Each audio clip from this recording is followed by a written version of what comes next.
Hello and welcome to the Conflict Skills Podcast. I'm your host, professional mediator Simon Goode.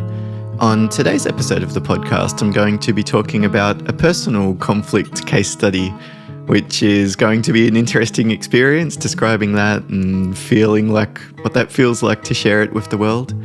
I have asked in the past for people to submit example situations of case studies, and I've been working on preparing a couple of podcast episodes actually, which are due for release in a week or two's time. But today I'm going to be talking about some conflict that I was involved in personally with a president of a local soccer club. Now, where I live, it's a regional kind of area, and right at my back fence, there is a local soccer field. So, like, my son just goes out through the gate that we had installed and, can go out and kick a ball and stuff, which is fantastic for that type of thing. Like, all of the neighbourhood kids gather each afternoon, and it's a little bit like the Sandlot kids. They all just, different ages and boys and girls and all of the rest of it just mixing in this really lovely organic way. But part of the challenge of living in such a beautiful place is that every Saturday there's soccer games on, which means referees' whistles and kicks and balls and all that kind of stuff. And I suppose to a large extent we expected that. We bought the block of land and built the house that we're living in here, knowing that it was a soccer field and there was a very high chance that there would be soccer games on. But I have to say, when we were looking at the block of land, it wasn't soccer season, so I didn't fully understand the impact of it. And I can remember the feeling after our house was getting built. One time we came around in winter, which is when they play soccer here in Australia, and the goals were set up right directly behind my house. And we built a double-storey house, so I was just imagining all of the soccer balls coming through and smashing the windows. Luckily, the local council has actually installed a high fence to stop balls from coming over, because I imagine that other houses along the street were probably complaining about it before we even became aware that this was an issue. But that's the situation that I'm in. It's kind of like dealing with a neighbour, I suppose, except that it's the local sports team. And there's the whistles and the yelling and all the rest of it, and I know some of the neighbours either side of me are a bit annoyed about that kind of stuff. To be frank, I probably expected that. It is a soccer field, and even if I'm a little bit annoyed, I don't necessarily think that I have a right to impose my views on them, but we've all got a different idea about that. The two areas for me that have been challenging is that when a ball does come over the fence into our yard, early on the players would just come in and get it. We have a pool in our backyard, and sometimes my wife would be home, and so she'd be in the kitchen and all of a sudden see like a man, a 25-year-old guy, like right at our back door looking around for a soccer ball, and obviously you can see in because we've got windows along the back of the house. So that's not a very comfortable situation to be in, just coming downstairs and seeing a stranger right outside your back door and in your property.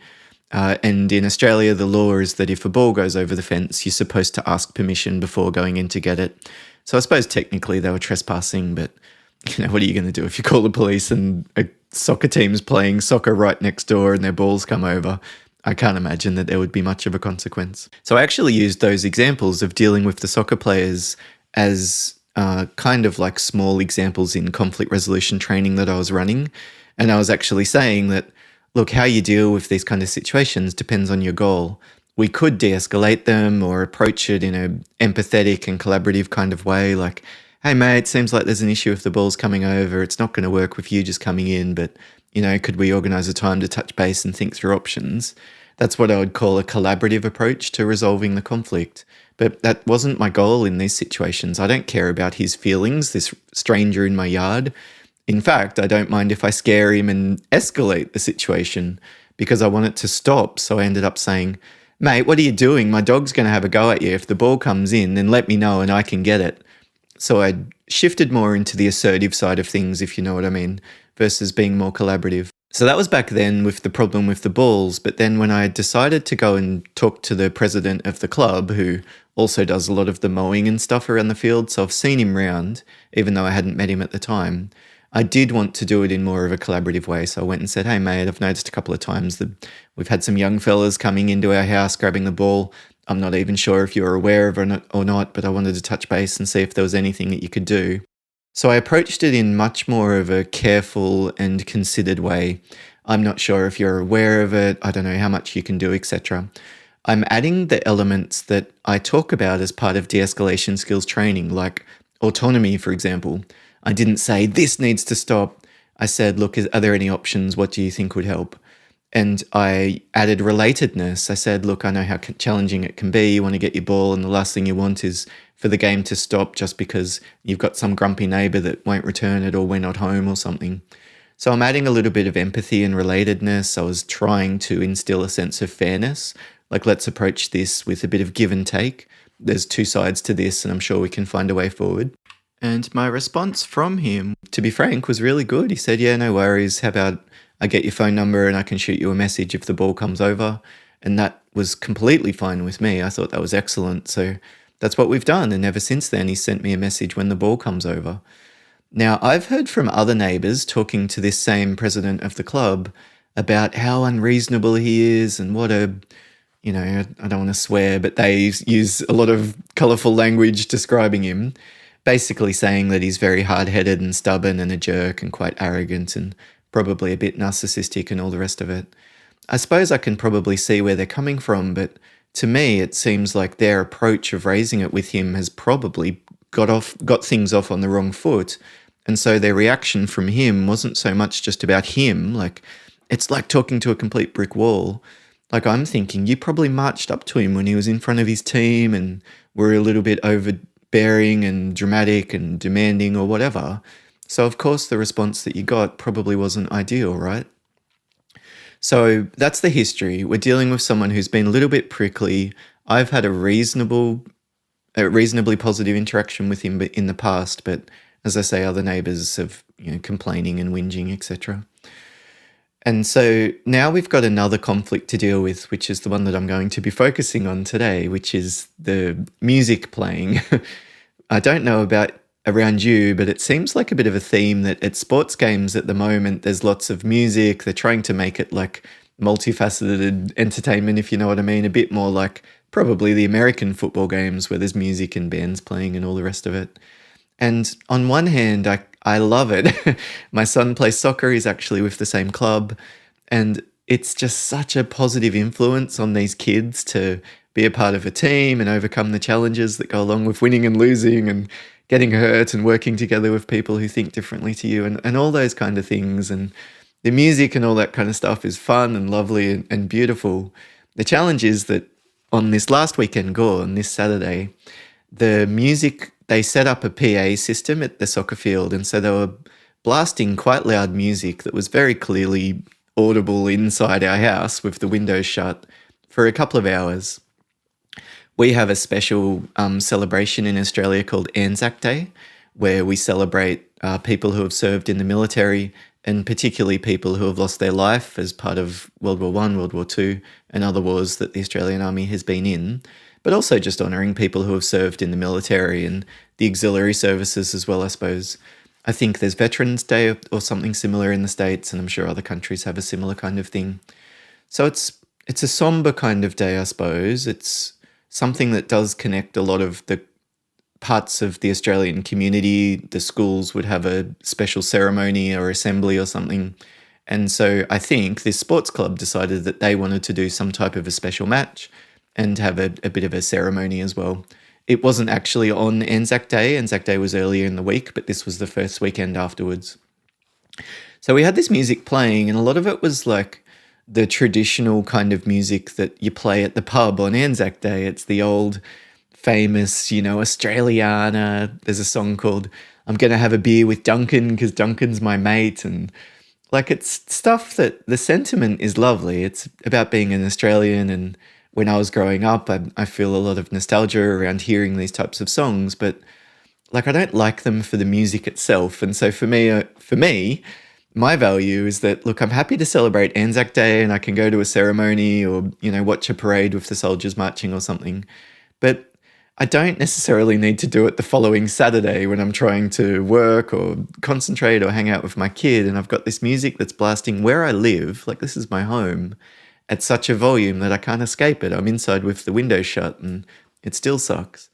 So I was fuming about this on the Saturday while the music was playing. I went out and mowed my lawn, and I have to admit that there was a little bit of me that wanted revenge, like I was going to make as much this sounds disgusting, but like almost offensive noise that would upset them because I was annoyed about them upsetting me. And this is the way conflict goes. It's like our brain shifts gears and all of a sudden it's me against you and I'm not going to let you push me around and how dare they do this? They're being completely unreasonable. So much of this stuff is values. It's a value that I've developed throughout my life. And so should you play music or shouldn't you? I mean, very obviously, if you would just pause and take a step back, you can see that there's two sides to this type of an issue. But when you're stuck in it, it's so easy to just get sucked in. And that was what was happening for me. I was very angry about them and they're teaching young kids to be disrespectful of people around, etc. There's probably 50 or so houses around the soccer field, so it's a lot of people that would have been affected. And if you had friends over or you were having a barbecue, a lunch or something, it was gross. It was a gross feeling to have this bass just permeating through the building and all of these ye olde type of traditional songs that you've already been listening to on repeat for Anzac Day through the week, and here they are again. It's a bit like the Christmas carols probably at Christmas, and you're like, for goodness sakes, just get some peace and quiet. Around me, like next door, there's an elderly cancer patient, so they would be resting through the day a lot of the time, and that type of music wouldn't be ideal for them. And then I've got other neighbours with young babies, a couple that have twins that were premature, and so for me, of course, this puts me on the high horse because I'm thinking, I'm aware of all these neighbours being affected and I'm almost like some type of I don't know what you would say, like a vigilante or something. It sounds so absurd looking back on our mindset when we're in conflict, and it is, to be frank, I think a lot of the times quite childish. But that's where my head was at, right? Now, I'm sure you've all been in similar situations and experienced similar things that I'm describing there, but it's funny to me because I do a lot of conflict resolution training and a lot of people present this image that I don't have any problems dealing with conflict. And, I'm always thinking, okay, well, let's see what you like when your buttons are getting pushed and when there's something at stake and like when there is something that affects you or change that's outside of your control, etc. I'd love to see just how reasonable and composed you manage to be because I can't. And I'm the kind of person that when I'm doing conflict resolution training, almost every single session, people come up to me and say, oh, so are you like some kind of a Zen Buddha monk or something? Like, how are you so calm all the time? And I can remember many instances of training, staff in a construction company, for example. And I'll say, how are you finding the session so far, guys? Is it helpful? And almost always some of them say, how are you so calm all the time? Like, how do you do this type of thing? Whereas I'm thinking, you've got no idea how nervous I am. My stomach is churning. I can hear my voice quivering in nerves. I can feel myself shaking a little bit while I'm pointing up to the screen. To me, I feel like I'm on the very edge of my seat and my nervous system is ramping up and I'm very deliberately managing it as best I can to keep things contained. But when I'm in conflict, it's not like I've got some magic power to stay calm all of the time. I'm a very dramatic and reactive and I can be so grumpy and irritable and moody. I have very strong ups and downs. And we all do. So if you're feeling stress or you're feeling a little bit like conflict that you're involved in is almost like taking over your life sometimes. It's like these pervasive thoughts and ruminations start to creep in. It interrupts our sleep, gets in the way of our work or other relationships. You're not alone. And even me as a professional mediator with nearly 20 years of experience and someone who does training in conflict resolution skills, I have a degree in psychology. Like I understand the nervous system and what's needed to manage it. And it's still very challenging. So it will be for you as well, I'm sure. So for me with this music on, I was at like a 9 out of 10 level of anger. And I started thinking about what to do. I was considering going over and talking to him, but by that stage there was 100 or 150 people or something gathered around listening to the music. So even there, I'm like, well, who am I to go up and interrupt the fun that they're having? And I have to say, I did feel a real dilemma and I felt at the time a bit powerless.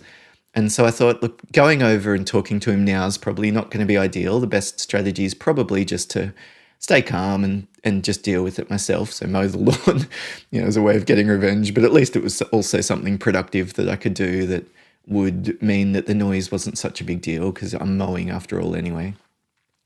And then I thought I'll write him a message or contact him afterwards. So I composed this text message and I didn't send it, luckily, because it was quite angry. It was like, mate, can you please be considerate of the neighbours? This volume is clearly audible inside the house, which is I think it's the threshold that some of the government departments use for, what would you say? Like, it's almost like a criteria that can be used for whether or not an amount of noise is reasonable, whether it can be heard inside a residential dwelling. There's all of the particular legal frameworks about that. But I was trying to say, look, mate, this is over the top here. And I didn't. I rewrote it. And then I slept, and unfortunately I didn't sleep very well, but I did have a little bit more of a clear head. And so this is the message that I finally send him. I'll read it out to you, and then I'll talk about some of the elements that I included and why, and what was I thinking. And then I'll talk about my experiences sending it, and then I'm going to read you the response that I got back from him as well. And we can maybe just reflect on which parts of my original message worked and which didn't. So I said to him, hi, Darren, I'll change his name. His name's not really Darren, but hi, Darren. I hope things are well with you and the club is off to a good start so far in the season. So I'm already adopting a little bit of a formal tone. This probably reads more like how I would write a letter rather than how I'd normally send an SMS. But I did want a level of respect, I suppose. So to me, I thought that approaching it in a little bit more of a formal way might be a way of reducing the type of defensiveness that could be triggered. If I just wrote to him and I said, how long is this music going to be on for? Or can you turn it down, mate? It's ridiculous. All I'm doing is communicating criticism. And so what's likely to come back is defensiveness and resistance. Whereas saying, hi, Darren, I hope things are well with you and the club's off to a good start so far in the season. It's like, this is probably what you're focused on. And I tried to add a tiny drop of goodwill into the bucket of our relationship. So I said, I hope things are well. I wanted to send you a message about the weekend. So I like this neutral, mutual phrasing at the beginning. I assume it was probably a bit of a special day following Anzac Day and with the PA music playing. I wanted to just ask if you could please consider the residents with the music volumes being so loud. The sound levels hitting our house are quite high, and even inside with the windows shut, you can hear it clearly. I believe this is also the criteria that the local council and the New South Wales government, our state government, uses for evaluating noise complaints from actual entertainment venues. So that was a little bit of a subtle dig. I'm saying actual entertainment venues there, and I'm trying to imply that this is a soccer field, not a music venue or an entertainment venue. So that was the opening paragraph. I said, I wanted to talk to you about the weekend. I think this was probably a bit of a special game because you had the music playing. I just wanted to flag that the volume levels were very high and we could hear it inside very clearly. So I'm trying to say initially, you might not be aware of this, but this is the issue on our end. And I really like that way of broaching an issue because it tends to navigate around some of that natural resistance and defensiveness that comes up. Whereas if I'd started with criticism, like I'm sure you're probably aware that the music is disruptive or something like that. What do you mean I'm sure I'm aware? Of course that invites defensiveness, right? So I started with this more, hopefully, neutral and mutual phrasing, but who knows? The challenge with being assertive or being empathetic or a collaborative approach is that it's in the eye of the perceiver. So while I was doing my best to communicate in a way that I thought would get to a good outcome, I'm not in control of how he interprets it. And I'm me, just for example, like just in education level, like I've been to university and so I tend to use phrasing that's probably a little bit more academic than some people. Whereas I don't know him. I think he might have been a police officer or something previously, but I've got no idea. So it's possible that he might even think, who's this wanker writing all of this formal stuff in a text message to me? Like, what's his problem kind of thing? But I have to let go of that because I can't control it. I'm really just doing my best. And then my approach to dealing with conflict like this is that I'm going to navigate it as flexibly as possible. So if this approach doesn't work, I'll try something else, but I'm not going to get too hung up on perfecting this first message. I'll think about the elements that are likely to be helpful, but what is he likely to want from me? There's a limited amount that I'm going to be able to accurately guess about that. So I said that this is the issue. The noise is clearly audible inside, and I believe this is the criteria that the council uses for evaluating noise complaints. I know, and then a new paragraph. I know a few of the neighbours were affected. A few doors up and down, there are families with premature newborns, one with twins, a few shift workers, and next door is an elderly cancer patient, etc. So I'm trying to say there, I'm not, it's not just because I wanted to watch my TV show. I'm saying, again, you might not be aware of this, but there are actually a number of residents here who are vulnerable, or whatever the phrasing is that you'd like to use for that. It's kind of like these might be people that you care about. So then I said, it's a soccer field, so any sounds associated with the game, in brackets, ref whistles, yelling, etc., and then I closed brackets, are all completely to be expected because everyone knew you play soccer here when they decided to move in. So I'm doing my best to differentiate the parts of the issue that I'm not concerned about with the parts that I am. If I'd said the noise is ridiculous, then he won't know if I'm upset about the soccer balls being kicked or the whistles or something, right? Whereas I'm trying to say, look, I'm not talking about this because it's a soccer field and we knew that when we decided to move in. And hopefully that's, again, a little bit of relatedness because I'm saying you probably are thinking this, that all of these people built a house right next to your special soccer field and now they're complaining that you're having fun using it.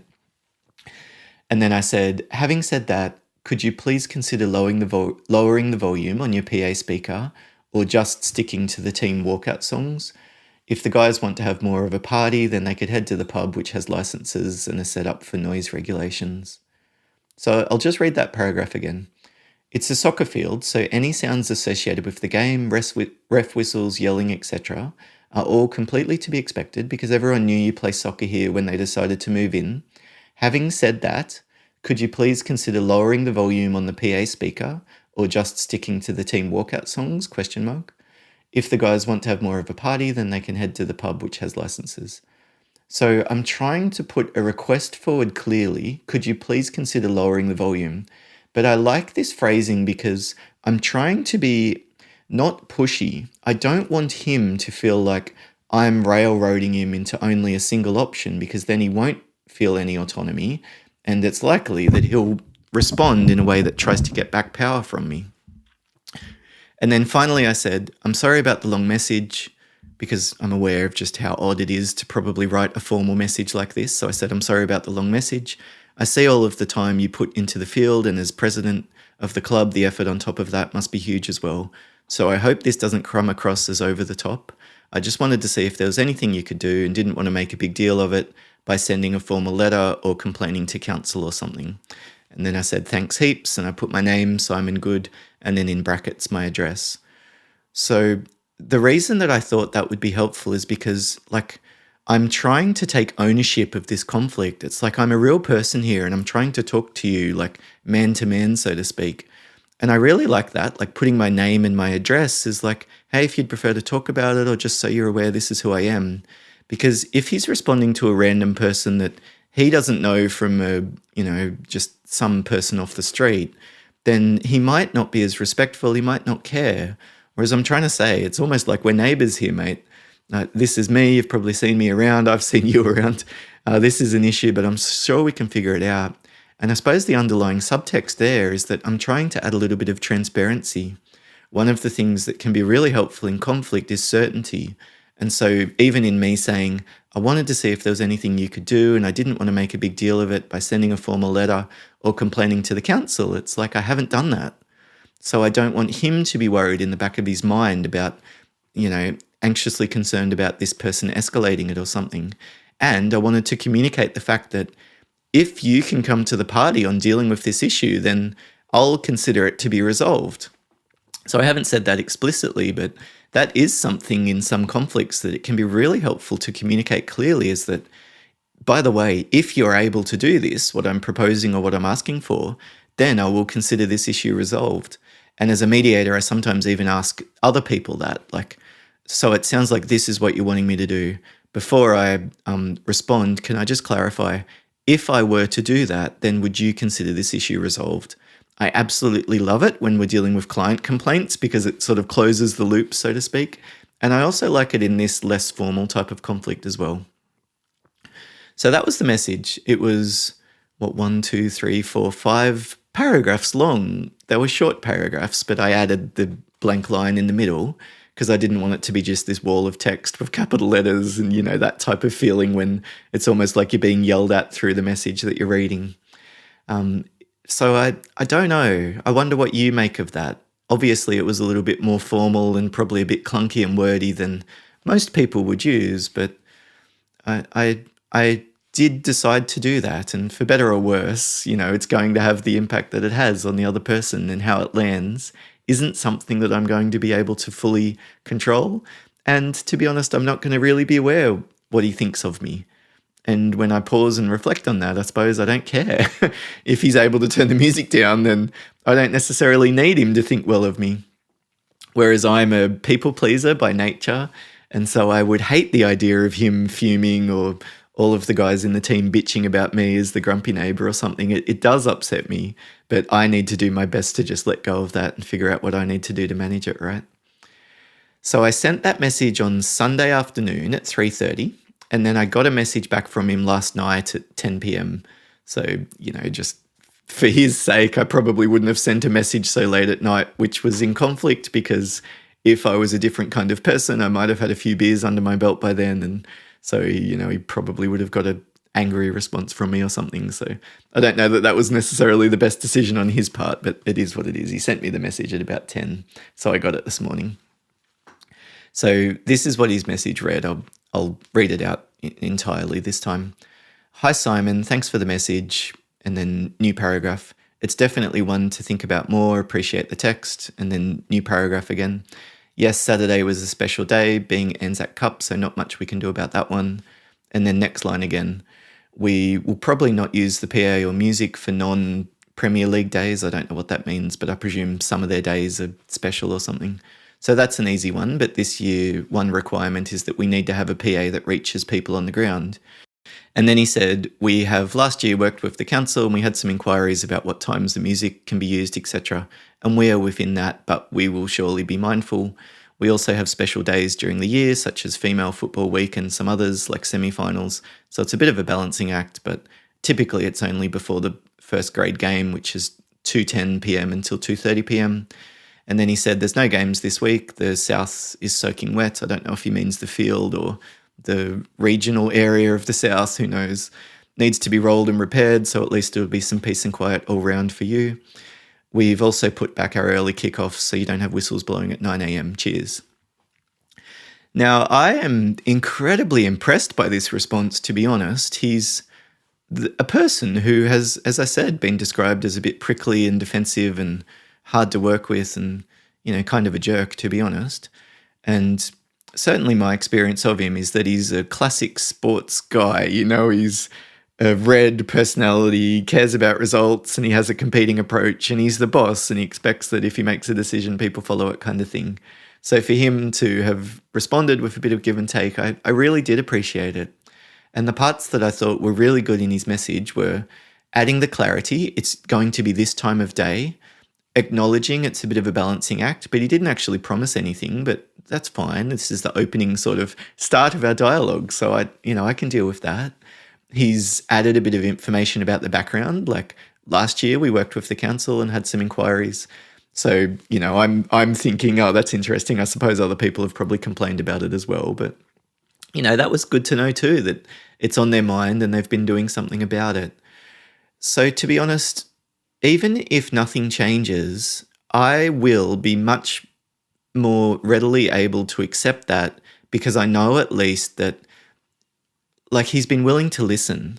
I think that is the first essential key that I didn't know if he was going to be or not. So that was a massive step in the right direction from my perspective. Adding the clarity was really good. And he said things like, look, we'll probably not have the music on that. We need to do a bit of give and take. We've pushed back the kickoff times, etc. So to me, that's we can discuss this. And even if they play music and it's for 30 minutes or something, there's no way I'll be upset about that now, given that he's explained some of the parameters around it. Whereas if he didn't respond or we didn't have this conversation, and then next Saturday comes around and I hear the music on, I would have been over there before the first song finished because the last thing I want is for it to be going for an hour and then I get angrier and angrier and angrier. And then I show up and I'm like, turn that bloody music down or something, which is probably exactly what all of the other neighbours did when they went over to deal with it with this guy. So I wanted to respond as soon as I got the message, which was this morning. It's 9:30 a.m. now, and I responded earlier. And I said, thanks, mate. I appreciate such a considered response. That's kind of an Australian thing, I think. Thanks, mate. It's the way that we tend to talk to each other. But I think that's adding a little bit of connection, at least in my mind. It's so great to see people like yourself as role models for the young guys in the club approaching these things with a bit of give and take. That was my response. And then I said, yes, that makes sense about the PA needing to reach people. It's really just the music that has the most negative impact. Sometimes the whistles can be disruptive, etc., but we expected that. I have to say I'm probably a bit more on your side on that one. It is a soccer field. I'm sure some people would appreciate the change of times though. Cheers. So that was less formal. It was shorter. I didn't put my name and address and all that kind of stuff. I started just by saying thanks, mate, versus dear Darren or hi Darren or whatever.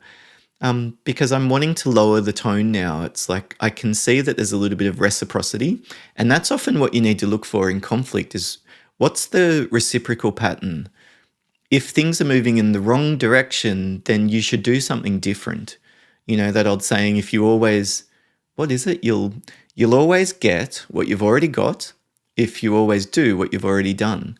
And so I think that's the way that a lot of people approach conflict is this default autopilot type of response. And I'm sometimes a little bit surprised at how shocked they are at the response. It's like, yeah, well, you were kind of aggressive to them. So the fact that they got defensive, I know it's not ideal and probably you still feel like you're right. But, the fact that they got upset's not surprising, surely.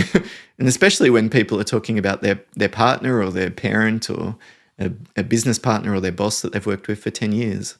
Sometimes I say, well, I just want to check, is there an element of this that's surprising to you that they were unreasonable? Like you've worked with them for 10 years. From what you've said, they've been unreasonable for that entire time. So, what's going on? Why has this impacted you in such a way? It seems to me like probably something that you should have anticipated. Now, sometimes that goes down like a bit of a lead balloon and they are not at all happy about the fact that I'm calling them out on it. But to me, it's just makes sense. It's like this is a pattern. So we can be happy or unhappy about it, and that doesn't mean we can't do something about it, but acting surprised, I don't get that part.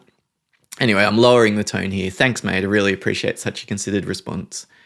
Now, in both of my messages, you might have noticed I said things, like in that second one, I said, it's so great to see people like yourself as role models for the young guys in the club approaching these things with a bit of give and take. And in my first message, I said, sorry about the long message. I see all of the time and you put into the field, or caring for the field is what I meant. And the effort as president of the club on top of that must be huge as well. So I hope this doesn't come across as over the top. Now, I suspect that Darren is probably a little bit of what you would call a narcissist, or he has a bit of those narcissistic tendencies. If we think about research by Bill Eddy, for example, in the High Conflict Institute, and the different buckets of high conflict personalities, narcissism is one of them. And the thing that often triggers those people is being disrespected. And on the flip side, what often works is a little bit of building up of ego, so acknowledging their expertise or their experience, etc., and giving them autonomy. You don't want to back these people into a corner.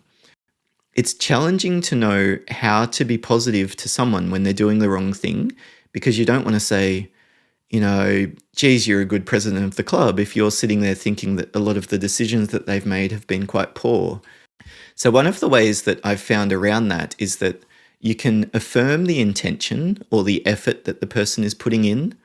I can see how much effort you're putting in to try and keep the wheels in the club rolling smoothly, or I can see the amount of time and energy that you invest in organising things for the club.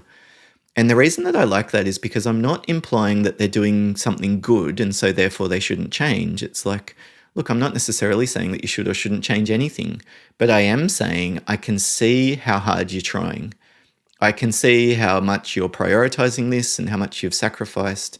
And whatever else I think about the outcome, that tends to be something that is incredibly effective at creating connection And with these narcissistic kind of people, it's also a little bit of a way of establishing that rapport, but without, I think, risking them getting more dug into their black and white position and them thinking that they're right and wrong. So I could have done that differently. Looking back, I suppose there is still, and there was the option of being more assertive. So I could have said something like, look, I appreciate that the music is something that some people like. Given the fact that this is not an entertainment venue, though, could you please stop playing the music on the weekend? Like, I could have been more specific about stop the music rather than, hey, mate, want to see if there's anything that you can do. I could have also given an ultimatum, and that might reach that point where I would say something like, look, if the music continues to play for as long and at the same volume as it has been, I'll need to make an official noise complaint. I will contact the police as well as the local council. Or if you can lower the volume, then you don't need to worry about any of the associated headaches that come along with those formal types of processes. So I would have done the ultimatum in that way, where I put the negative option first and the positive option second. If you don't turn down the music, if it keeps playing, I'm going to contact the police. Or, this is the choice, or if you can lower the volume or make sure it's not playing for more than 30 minutes at a time, or I need to be very specific about the behavior, but I would say, this is what I want. This is the good choice. This is the positive option. And here is the better consequence for you, even if it's just you won't have any of those headaches to deal with.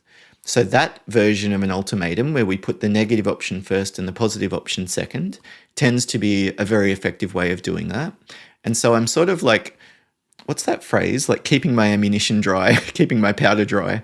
I'm aware that I can escalate this conflict if things don't change. I mean, to be honest, in this situation, I'm not even sure if it would be worth the headaches on my end. As I said, I find myself very affected by conflict. So I tend to choose, where possible, a little bit strategically about which kind of issues I want to get involved in. And some things I can just let it go and take an avoiding approach. But if I do need to escalate the level of assertiveness, I can. And I'm quite aware that probably I have given him a little bit of power here. I've approached it in a bit of a deferential and respectful way. And I think probably that did match the situation, but this is how I tend to reflect on conflict. I look back and think, well, was that too formal or not formal enough? Was it too assertive or not assertive enough? Was it too much communication, like it should have been briefer, or was it good to add that level of detail? Even in terms of like that quick response that I gave him this morning, I could have let it sit there for a day or two, in which case I would have been giving him reciprocity. Well, if you're not going to write back to me straight away, I'm not going to write back to you. But I tend to think about conflict, and especially conflict that I'm involved in a way that I want it to improve, and what that means is that I will need to invest more than my fair share. So I'm perfectly fine to put in 51% or 55% or, however you would conceptualize that. And what I'm talking about there is like, even if he's a bit of a jerk and uses aggressive language and is a bit abusive, I'm not going to respond in kind. And even if he's not very respectful or he doesn't get back to me promptly or something, I'm still going to get back to him promptly. Because what I'm wanting to do is to inject the tone and it's challenging almost to find the language of this. It's like, I want the quality of the relationship between us to be a particular way. And so I need to first demonstrate that. And as close as I can do it to being authentic when I'm demonstrating it, the more effective it will be, which means that I need to pause and, do a quick meditation or work out or something so I can get rid of the adrenaline buildup, etc. Like, I need to change. And then what that means is that I increase my capacity for being reasonable, often in the face of an unreasonable situation, and then I have a better chance of getting to a good outcome. The challenge here is that there are other factors in our life that's not just this conflict. I've got, my wife was away and she came back and she's got some family issues that she's navigating at the moment. So, I was feeling like I had a little bit of my emotion drained in that direction as well. I've got a kid a son who's also challenging at times and pushing the boundaries and all of the rest of it. So when I say that I'm trying to stay calm and considered, it's really like me through the day. The way that I respond to Darren is going to be very much connected to how much my son has been pushing my buttons by sneaking Nintendo when he's not meant to or something like that. But I take responsibility for all of that. And I do tend to approach conflict that I'm perfectly willing to do a little bit more than my fair share, as long as that reciprocal pattern is moving in the right direction. And when it's not, if he wrote me back if he didn't reply or he wrote me back a more abusive message, then I probably would have escalated the assertiveness on my end.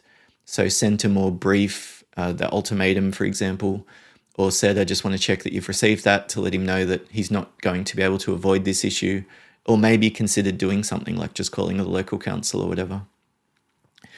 So I suppose looking back at it, I do feel like probably I dealt with it okay, at least. Not that I'm saying it was necessarily amazing. I did get a positive response from someone who other people have had trouble getting a positive response from. And to me, at least, it seems like I've actively dealt with the issue, which means that I'm not lying awake at night fuming and thinking, I'm going to go and dig up their field in the night or break their speaker cable or something, which were the kinds of thoughts that do creep in when you're feeling more and more upset and this conflict starts to take over. So I'm, to be honest, feeling a lot more at peace with it. I feel like I've dealt with it and engaged with it in as productive way as possible, and now I can let it go. Now, to some people listening, this probably all sounds absurd. This is the most minor of issues to deal with, but I think that a lot of the minor issues of conflict, of course, there's not much at stake, but that's often the best opportunity for learning and developing your skills because there's not much at stake. So you can experiment with different approaches and hopefully you're more able to manage the stress of it all. Whereas, like my wife's family conflict, for example, that's one that I'm not always able to be reasonable. And to be honest, I've been a bit grumpy and snappy in the past few days even. And my wife, I think, has picked up on some of that too. And she wouldn't know that, a little bit, a tiny fraction of my response to her is because of this random guy out on the soccer field that I've been messaging and thinking about, why hasn't he written back to me, what's going on, what's going to happen this weekend, and that kind of thing. So I wonder how you have found this as a way of approaching the podcast today, going through this example as a little bit of a case study, and me sharing some of the approaches and thinking patterns that I tend to use. If you've got feedback about the podcast, you can shoot me an email. It's podcast@simongoode.com. That's SIMONGOODE.com. And if you'd like to support the podcast or it's been helpful for you, I'd really appreciate it if you would just consider leaving a positive review, just very quickly, especially if you go into Spotify or Apple Podcasts or one of the big platforms, and just leave 5 stars or write a little bit about what the takeaway was for you.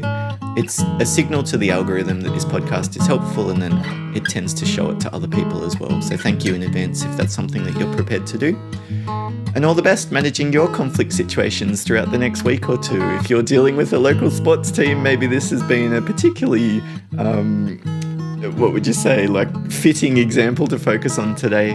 But hopefully the elements of my communication and the way that I tend to think about the conflict itself are factors that you can then take and transpose into other conflict situations that you're dealing with in your life. Thank you very much for listening. All the best. Bye for now.